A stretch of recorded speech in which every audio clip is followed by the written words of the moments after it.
Hello students, how are you? Now today's topic is resolution of vector.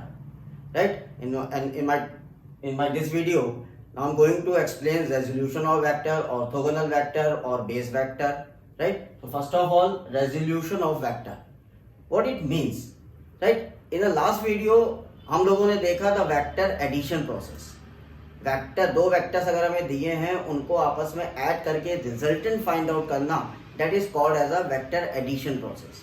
And resolution of vector is just opposite of vector addition. तो पहला point तो ये याद रखिए, the resolution of vector is just opposite process of vector addition. Right, the resolution of vector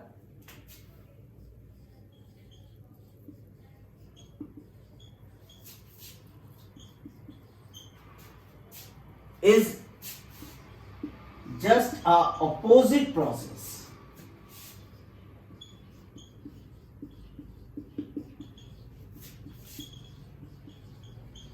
of vector addition. Right? तो first important point क्या है कि vector resolution is the opposite process of vector addition. Now होता क्या है resolution? If you have a one vector and you split that vector in two or more part, that process is called as resolution of vector. अगर मान लीजिए आप कहते हैं कि आपके पास एक रिजल्टेंट वेक्टर है R और इस रिजल्टेंट वेक्टर को आप दो या दो से ज्यादा पार्ट में स्प्लिट कर देते हो, तोड़ देते हो, then that process is called as a resolution of a vector. So resolution of vector is what? It is the process of splitting a given vector into two or more vectors. It is a process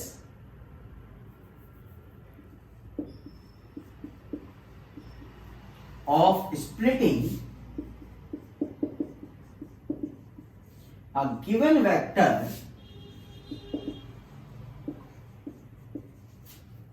into two or more vectors.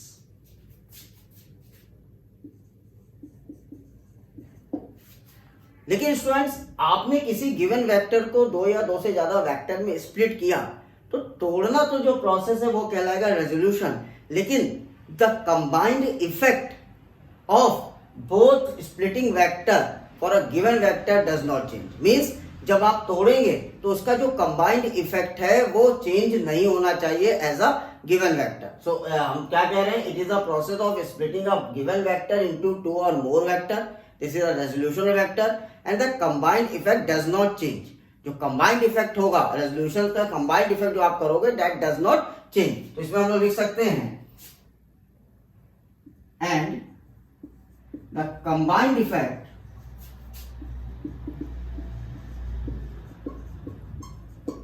of splitting vector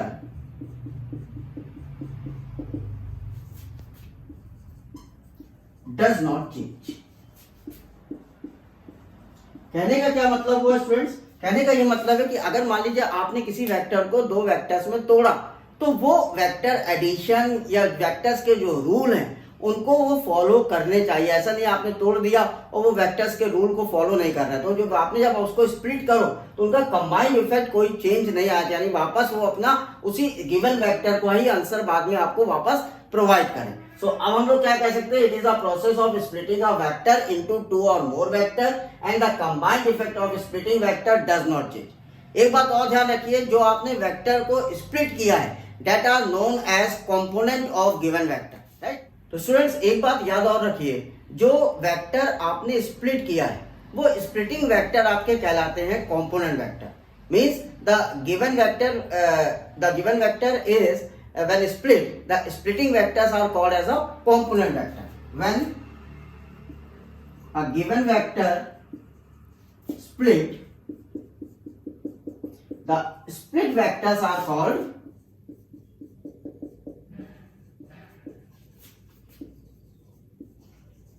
component vector.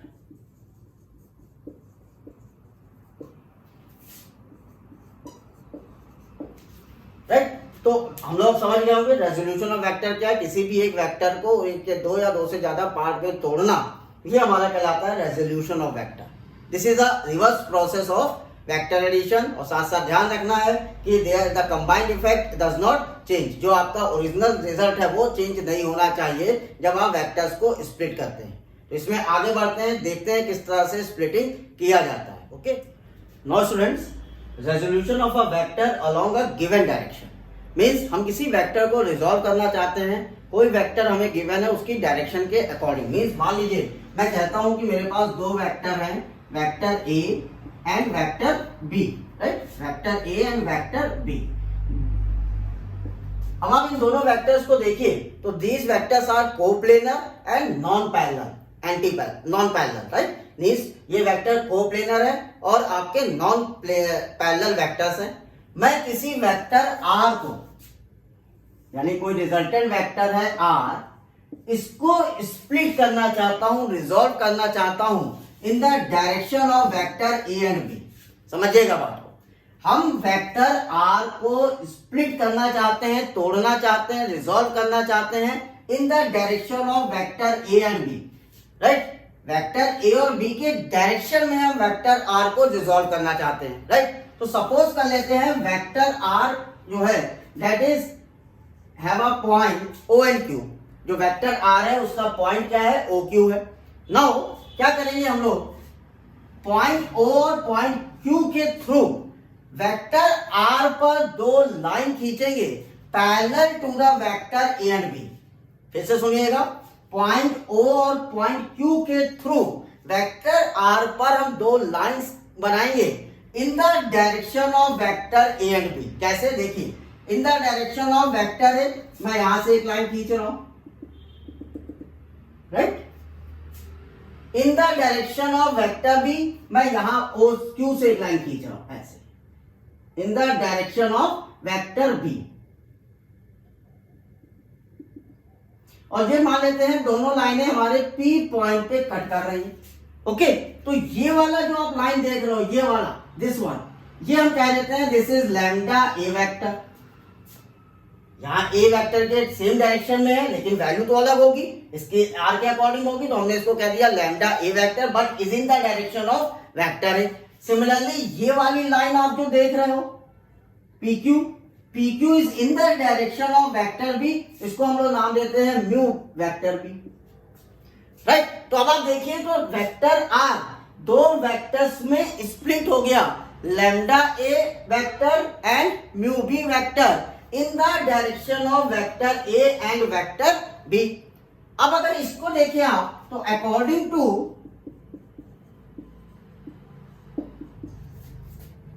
Law of vector addition,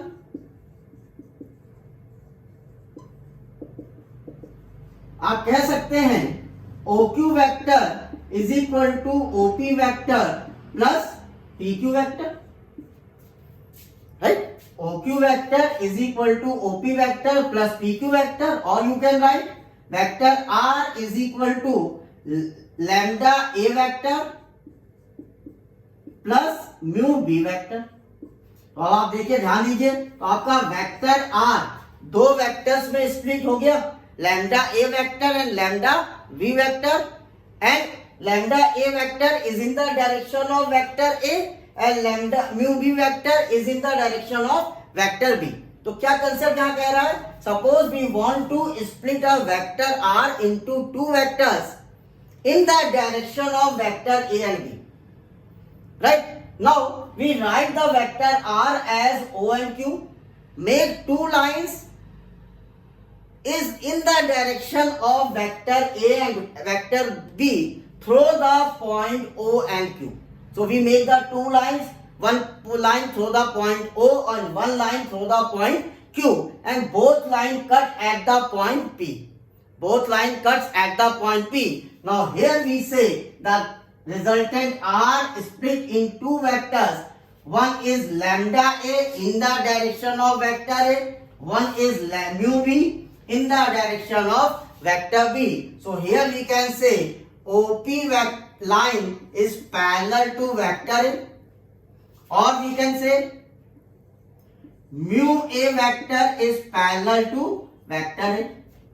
Similarly, PQ line is parallel to vector B, or we can say sorry ये this is lambda, sorry mu B vector is equal to vector B. Okay, तो आप देखें तो अब आपने vector R को दो vectors में स्प्लिट कर दिया, लेकिन वैल्यूज अलग होंगे, तो हम यहाँ पे ए और बी नहीं लेंगे, हम यहाँ लैम्डा है और म्यू भी, lambda and mu are what, lambda and mu are scalar values, lambda and mu are scalar values.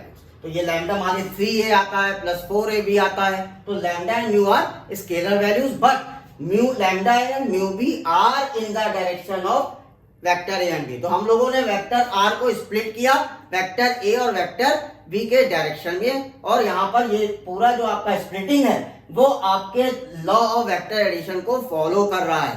यही लाइन मैंने आपको लिखाई थी, the combined effect does not change. तो आपको ऐसा स्प्लिट करना है कि कंबाइंड इफेक्ट चेंज नहीं होना चाहिए, यानी आर की जो वैल्यू है इन दोनों वेक्टर के सम के इक्वल आनी चाहिए, वेक्टर एडिशन को फॉलो करना चाहिए। Okay students, now students the next is uniqueness of a resolution. Uniqueness of the resolution आपको ये बता रहा है कि जब आप वेक्टर आर को या रिजल्टेंट वेक्टर को दो पार्ट में तोड़ रहे हो तो उसका एक यूनिक सोल्यूशन ही होगा, एक से ज्यादा सोल्यूशन नहीं हो सकते। तो इस चीज को अगर हमको प्रूव करना है तो अभी स्टूडेंट्स हम लोगों ने देखा कि अगर वेक्टर आर दो वेक्टर्स में रिजॉल्व हो रहा है in the direction of A and B, तो हम लोग लिख रहे थे lambda A vector plus mu B vector, अभी आपने देखा था। इसको मैं इक्वेशन 1 मान ले रहा हूं। नाउ मैं ये अज्यूम करता हूं कि वेक्टर आर को हमने फिर से रिजॉल्व किया in the direction of A and B, but in another way, किसी और तरीके से, right. Now suppose we resolve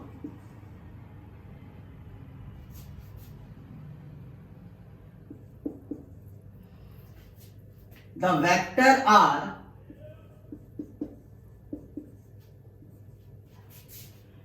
in the direction of vector a and b but in another way।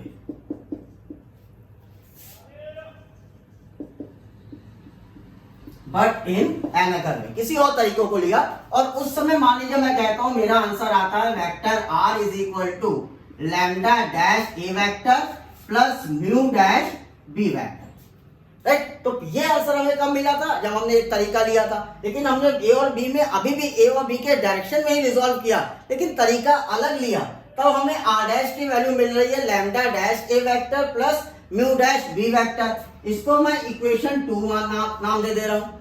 दोनों ही इक्वेशन वेक्टर आर को show कर रही है, so we equate the equation 1 and 2। Now equate equation 1 and 2, दोनों इक्वेशन को आप इक्वेट करो। Now you can write as lambda A vector plus mu B vector is equal to lambda dash A vector plus mu dash B vector. Mu में साफ साफ लिख दूं, हाँ, mu dash B vector. Okay, अब A vector को आप एक साथ करोगे तो आप क्या लिखोगे, lambda minus lambda dash A vector is equal to mu dash minus mu B vector, right. Lambda minus lambda dash A vector, mu dash minus mu B vector.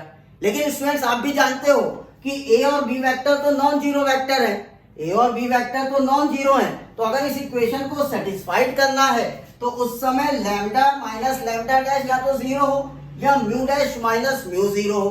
तो क्या कहना चाह रहा हूं मैं, ऊपर का हिस्सा हटा रहा हूं, आपने नोट कर लिया होगा। Here A vector and B vector are non-zero vectors.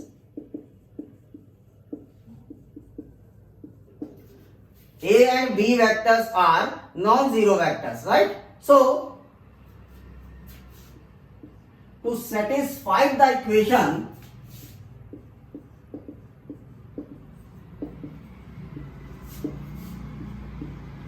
what we can say, lambda minus lambda dash equal to 0 और mu dash minus mu equal to 0।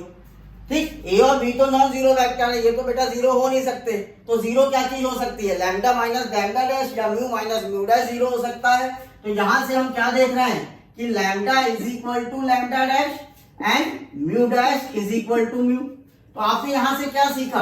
आपने यही सीखा कि किसी भी वेक्टर r का अगर आप रिजॉल्व करोगे तो उसको रिजॉल्व करने का एक ही वे है, एक ही तरीका है। ऐसा नहीं है कि एक से ज्यादा तरीके से आप रिजॉल्व करोगे। क्यों? क्योंकि जब आपने एक से ज्यादा तरीके से रिजॉल्व करा तब आपको रियल वैल्यूज जो स्केलर वैल्यूज है वो इक्वल मिली। तो स्केलर वैल्यूज इक्वल है, इसका मतलब यूनिक सोल्यूशन है, एक ही तरीके से ही वेक्टर आर रिजॉल्व हो सकता है। तो resolution is always unique.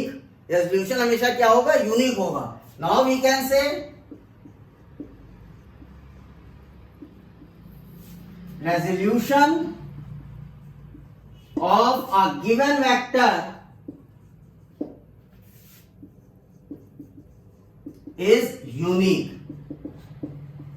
right? तो ये क्वेश्चन पूछा जाता है कि prove that the resolution is have a uniqueness. तो आप इस तरह से इसको प्रूव करके दिखा सकते हैं कि आपका रेजोल्यूशन जब भी करोगे आप उसको रेजोल्यूशन करने का सिर्फ एक ही वे है, एक ही तरीका है, एक से ज्यादा तरीके से आप रेजोल्यूशन नहीं कर सकते। Okay students, now students a very very important topic, base vector और ऑर्थोगोनल यूनिट वेक्टर्स। समझिएगा क्या है ऑर्थोगोनल यूनिट वेक्टर।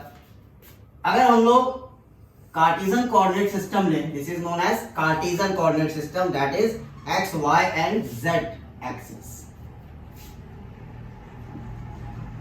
तो अगर हमारे पास कार्टेशियन कोऑर्डिनेट सिस्टम है तो इस कार्टेशियन कोऑर्डिनेट सिस्टम पर तीन यूनिट वेक्टर एक्स वाई और जेड के पॉजिटिव डायरेक्शन में शो होते हैं। फिर से सुनिए, कार्टेशियन कोऑर्डिनेट सिस्टम में हम लोग तीन यूनिट वेक्टर्स को एक्स वाई और जेड पॉजिटिव डायरेक्शन में शो करते हैं and they are represent by I, J and K. Cap लगा दे रहा हूं क्योंकि हमें पता है कि यूनिट वेक्टर है तो इसका सिंबल होता है कैप से। तो अब मैं क्या कह रहा हूं, in the Cartesian coordinate system there are three unit vectors I, J and K which represent the positive direction of x axis, y axis and z axis. Right? क्या लिख रहा हूं सुनिएगा, फिर से लिख दे रहा हूं, आप नोट कर लें। इन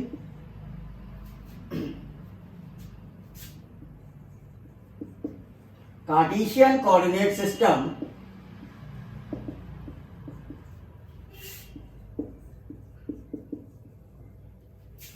there are three unit vectors I, J and K represent the direction of positive x-axis, y-axis and z-axis. Right? तो कार्टेशियन कोऑर्डिनेट सिस्टम में तीन यूनिट वेक्टर्स हम लोग मानेंगे आई, जे और के, जो कि तीन एक्सिस के पॉजिटिव डायरेक्शन को शो करेंगे। आई शो करेगा X axis, positive X axis को, जे शो करेगा पॉजिटिव वाई एक्सिस डायरेक्शन को और के शो करेगा पॉजिटिव जेड एक्सिस डायरेक्शन को। राइट? तो these three unit vectors are mutually perpendicular. ये तीनों यूनिट वेक्टर एक दूसरे से क्या होते हैं? म्यूचुअली परपेंडिकुलर होते हैं। राइट? ये पॉइंट मैं यहां लिख दे रहा हूं, these three unit vectors are mutually perpendicular. ये तीनों जो वेक्टर्स है वो म्यूचुअली परपेंडिकुलर होंगे and they are called as orthogonal unit vectors or base vector, and they are called as orthogonal unit vectors or base vector. Right? और ये तीनों unit vector, इसका मतलब इनका मैग्नीट्यूड डिस्टेंस कितना है? 1 है। तो हम लोग लिखते हैं mod I is equal to mod J is equal to mod K, तीनों पे कैप लगा दे रहा हूं क्योंकि यूनिट वेक्टर है, इज ऑलवेज इक्वल टू 1। तो मॉड का मतलब क्या हुआ इसमें आपको पता है, मॉडुलस मतलब मैग्नीट्यूड, तो magnitude of I J and K is always 1। लेकिन डायरेक्शन की बात करेंगे, I is in the direction of X axis, J is in the direction of y axis and K is in the direction of z axis. Okay, so this is the concept of base vector और orthogonal unit vector, right? तो यहां मैंने बहुत important चीज आपको बताई, और एक चीज आपको मैं और ध्यान दिलाऊंगा कि जब मैं आपको पोजीशन और डिस्प्लेसमेंट वेक्टर बता रहा था तो मैंने आपको कहा था कि इसको लिखने का तरीका मैं आपको कुछ वीडियोस के बाद बताऊंगा। तो आज हम लोगों ने स्टूडेंट्स ऑर्थोगोनल बेस वेक्टर पढ़ लिया है, अब मैं वापस आपको पोजीशन वेक्टर और डिस्प्लेसमेंट वेक्टर कैसे लिखा जाता है उसका तरीका सिखाता हूं। Okay, now students, how to write position vector and displacement vector. Position vector और डिस्प्लेसमेंट वेक्टर को ऑर्थोगोनल वेक्टर्स के थ्रू कैसे लिखते हैं उसका तरीका सीखेगा। देखिए, मैं यहां पर एक कार्टेशियन कोऑर्डिनेट सिस्टम बना रहा हूं, एक्स वाई एंड जेड,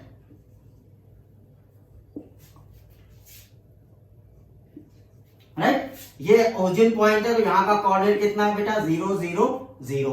मान लीजिए मैं कहता हूं कि we have a one point P और इसका कोऑर्डिनेट है x1 y1 एंड z1, ठीक है? तो मैंने एक पॉइंट P लिया जिसका कोऑर्डिनेट है x1 y1 and z1। Okay, अब मैं अगर पोजीशन वेक्टर लिखना चाहता हूं तो पोजीशन वेक्टर लिखने का तरीका है the vector with reference to origin.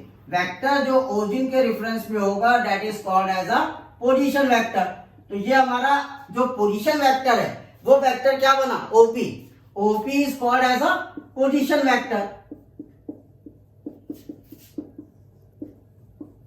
और ये वेक्टर स्टूडेंट्स हमेशा किसके रेफरेंस में होता है, ओरिजिन के या 0 0 0 कोऑर्डिनेट के।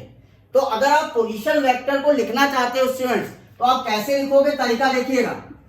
ओपी वेक्टर आपको लिखना है, यहां का कोऑर्डिनेट चेक कर लीजिए, x1 y1 and z1। x1 किस एक्सिस का कोऑर्डिनेट है स्टूडेंट्स, x एक्सिस का। y1 किस एक्सिस का कोऑर्डिनेट है, y एक्सिस का। एंड z1 किस एक्सिस का कोऑर्डिनेट है, z एक्सिस का। x y z, अगर x1 y1 z1 में अगर मैं 1 1 का मल्टीप्लाई कर दूं तो कोई फर्क पड़ेगा नहीं, 1 का मल्टीप्लाई करेंगे तो x1 ही आएगा, y1 में 1 का मल्टीप्लाई करेंगे तो y1 ही आएगा, z1 में 1 का मल्टीप्लाई करेंगे z1 ही आएगा, राइट? तो हम लोग क्या करते हैं, x1 y1 और z1 को अगर मैं पोजीशन वेक्टर लिखना चाहता हूं इस कोऑर्डिनेट से तो लिखूंगा x1i plus y1j plus z1k, right? तो ये देखिए, ओपी पोजीशन वेक्टर आपने लिख लिया, x1i plus y1j plus z1k, बहुत इजी रहा। अब मान लीजिए मैं कहता हूं यहां पे एक पॉइंट है Q और इसका कोऑर्डिनेट है x2 y2 और z2। अब मेरा पोजीशन वेक्टर क्या होगा स्टूडेंट्स, OQ होगा। तो अगर मैं OQ पोजीशन वेक्टर लिखना चाहता हूं क्या लिख दूंगा इसका position vector, yes, x2i plus y2j plus z2k, बन गया पोजीशन वेक्टर OQ। तो बहुत इजी है, जो कोऑर्डिनेट आपको दिया हो पोजीशन वेक्टर अगर लिखना हो तो इजीली लिख लीजिए। मान लीजिए मैं कहता हूं ये कोऑर्डिनेट था 2 3 4, ये मैंने आपको दिया था। अब आप इसको क्या लिख दोगे, आप बहुत इजीली लिख दोगे 2i 3j प्लस 4k, हो गया। तो पोजीशन वेक्टर ओपी कितना हो गया, 2i 3j plus 4k। Scalar values का जो साइन है वो आप कंसीडर करेंगे, राइट? अब बात आती है कि डिस्प्लेसमेंट वेक्टर कैसे लिखेंगे। पोजीशन वेक्टर सभी स्टूडेंट्स को लिखना आ गया, अब डिस्प्लेसमेंट वेक्टर लिखते हैं।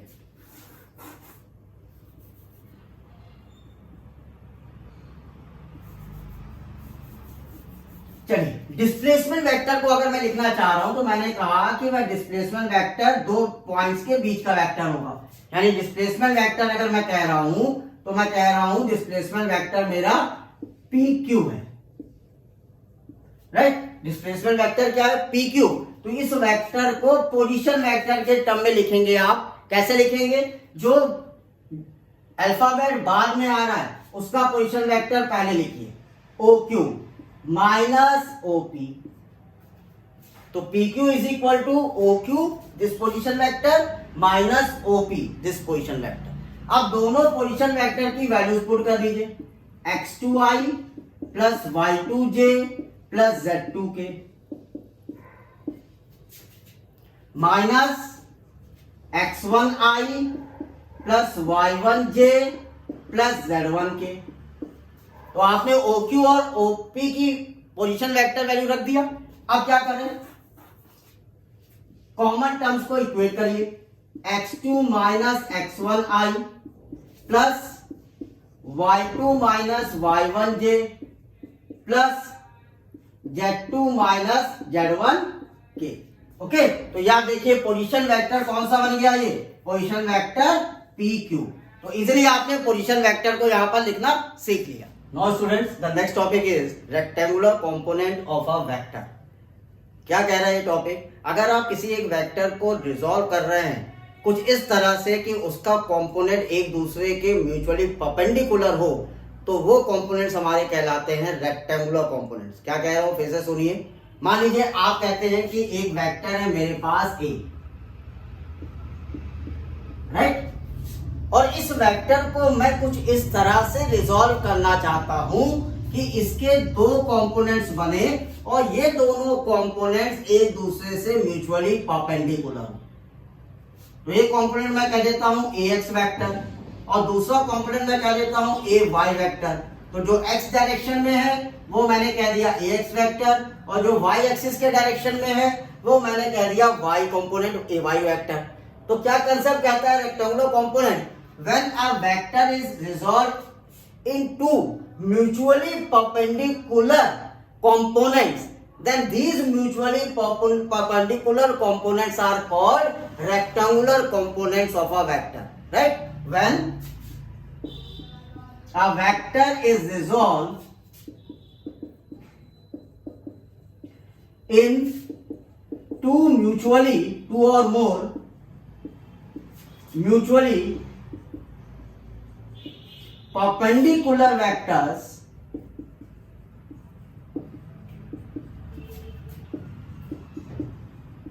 these perpendicular vectors are called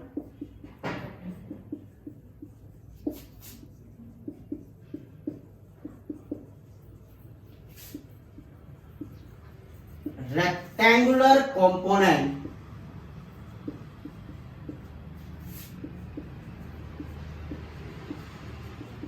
of a given vector, right. तो अगर आपने किसी वेक्टर को, ये मैं ओरिजिन पॉइंट दे रहा हूं, आपने किसी वेक्टर को इस तरह से रिजॉल्व किया कि उसके कंपोनेंट एक दूसरे से परपेंडिकुलर हो, तो ये कंपोनेंट्स हमारे कहलाएंगे rectangular component of a given vector. जैसा कि मैंने यहाँ पे आपको सिखाया कि वेक्टर ए को मैंने जब रिजॉल्व किया तो दो वेक्टर्स में रिजॉल्व किया, vector AX and vector AY, and both AX and AY vector are perpendicular to each other. So AY and AX vector are called as a rectangular component of a given vector A. Okay? अब किस तरह से rectangular component के magnitude को आप find out करेंगे या direction को आप फाइंड आउट करेंगे, वो तरीका सीखते हैं। Now students, rectangular component of a vector in a plane. तो किस तरह से रेक्टेंगुलर वेक्टर को बनाते हैं एक बार मैं फिर आपको सिखाता हूं, और कैसे मैग्नीट्यूड लिखा जाता है, कैसे डायरेक्शन निकाला जाता है, वो तरीका भी सिखाता हूं। मान लीजिए मैं कहता हूं कि मेरे पास एक वेक्टर है A, ठीक, और इसका ये मैं इनिशियल पॉइंट मान ले रहा हूं O। अब इस वेक्टर A को मैं रिजॉल्व करता हूं OX और OY डायरेक्शन में। ये मैंने रिजॉल्व किया OX डायरेक्शन में और रिजॉल्व किया OY डायरेक्शन में। तो इस वेक्टर A को मैंने दो परपेंडिकुलर वेक्टर्स में रिजॉल्व कर दिया। मैं यहां पे कहता हूं कि ये जो वेक्टर कंपोनेंट है दिस इज AX और ये वेक्टर कंपोनेंट है AY। नाउ अगर मैं इस पॉइंट्स को आपस में मिला दूं, परपेंडिकुलर ड्रॉ कर दूं यहां पे ऐसे, तो एक पैरेललोग्राम तैयार हुआ। मैं यहां पे लॉ ऑफ पैरेललोग्राम के according, law of parallelogram vector addition मैं लिख सकता हूं, इसको मैं पॉइंट दे रहा हूं OY, OX, right, OP, right. तो मैं लिख सकता हूं OP vector is equal to OX vector plus OY vector, right. या मैं लिख सकता हूं vector A is equal to vector AX plus vector AY। ये तो क्लियर है। अब मैं अज्यूम कर लूं कि वेक्टर AX का मैग्नीट्यूड AX है और वेक्टर AY का मैग्नीट्यूड AY है। Now suppose vector AX have magnitude AX and vector AY have magnitude AY, right? And vector A make an angle theta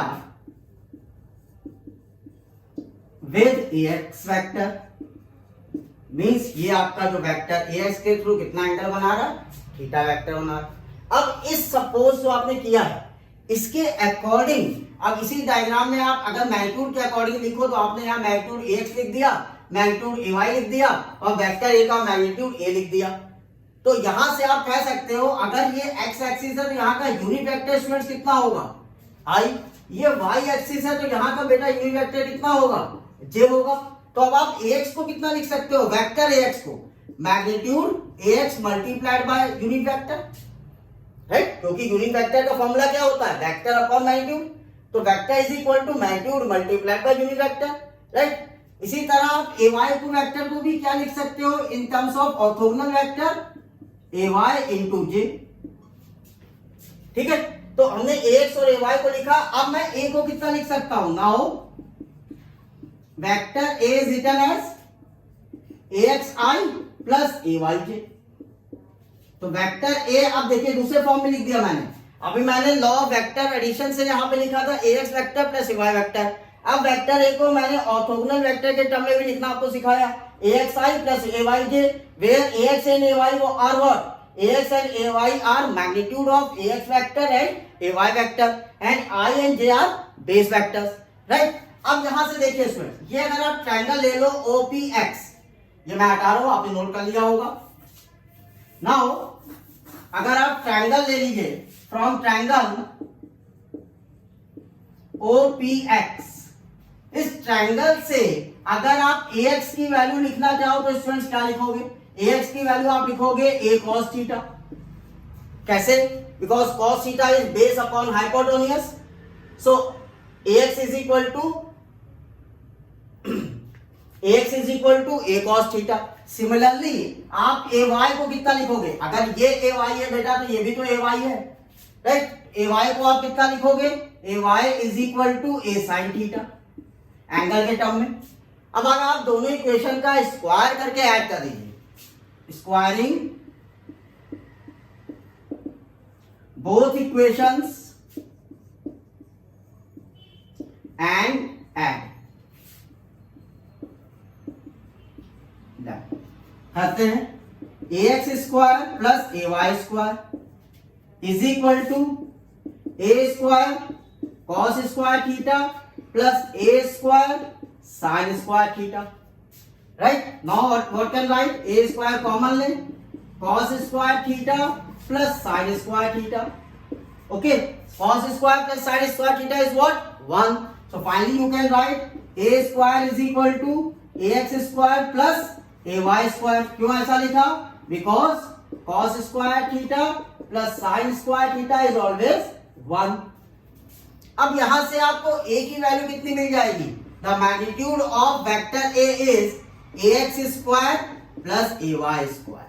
तो अगर आपको वेक्टर A का magnitude निकालना है, कंडीशन ये है कि AX और AY रेक्टेंगुलर वेक्टर होने चाहिए, तो आप मैग्नीट्यूड निकाल सकते हैं vector A is equal to under root AX square plus AY square, right. अब मान लीजिए कि ये वेक्टर है तीनों एक्सिस पर होता, x y z तीनों पर होता, तो आप मैग्नीट्यूड लिखते हैं under root AX square plus AY square plus AZ square. उसको अभी मैं आगे दिखाता हूं।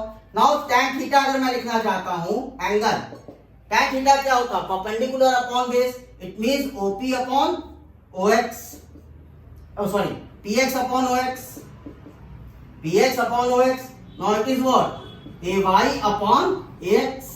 तो tan थीटा आप कितना लिख सकते हो? ay upon ax. यहां मैं साफ साफ फिर से लिख दे रहा हूं. tan theta is px upon ox. This is equal to ay upon ax. तो एंगल अगर आप निकालना चाहते हैं कि आपका वेक्टर ax के साथ कितना एंगल बना रहा है, तो आप निकाल सकते हैं tan inverse ay upon ax. ये आपका एंगल फॉर्मूला आ गया आपके सामने. लेकिन ये पूरा एप्लीकेशन उसी वही अप्लाइड होगा जहां पर रेक्टेंगुलर कंपोनेंट होना चाहिए. अब मान लीजिए आप कहते हैं, इसको नोट कर लिए, मैं हटा रहा हूं. अब आप मान लीजिए कहते हैं कि नहीं सर, मेरे पास एक कंपोनेंट और है z, और यहां का वेक्टर था az, तो इसका कंपोनेंट az होगा. तब आप a को किसका लिखोगे स्टूडेंट्स? तब आप वेक्टर a लिखोगे axi plus ay j plus az k. ये लिख लोगे आप. और मैग्नीट्यूड ऑफ a कितना लिखोगे? Under root ax square plus ay square plus az square. तो मैग्नीट्यूड अगर 3 एक्सिस पे लिखना है आपको, तो ये फॉर्मूला तीनों एक्सिस के लिए हो गया. Under root ax square plus ay square plus az square. Okay. तो रेक्टेंगुलर वेक्टर को अगर किसी प्लेन पे आप ले रहे हो, तो कैसे आप मैग्नीट्यूड का फॉर्मूला लोगे, कैसे आप वेक्टर को आई जे के फॉर्म में लिखोगे, और कैसे आप एंगल फाइंड आउट करोगे, ये सारी चीजें मैंने आपको यहाँ पर डिस्क्राइब कर दिया. होप आज का ये वीडियो आपको पसंद आएगा, जिसमें हम लोगों ने resolution of vector, uniqueness of resolution of vector, position vector और डिस्प्लेसमेंट वेक्टर को बेस वेक्टर के फॉर्म में कैसे लिखते हैं वो सिखाया. साथ साथ मैंने बात किया रेक्टेंगुलर वेक्टर की. अगर आपको मेरा एक्सप्लेनेशन अच्छा लगा हो तो मेरे वीडियोस को लाइक और शेयर करें. साथ साथ मेरे चैनल फिजिक्स क्लिनिक को सब्सक्राइब भी करते रहें. Thank you so much. Have a nice day.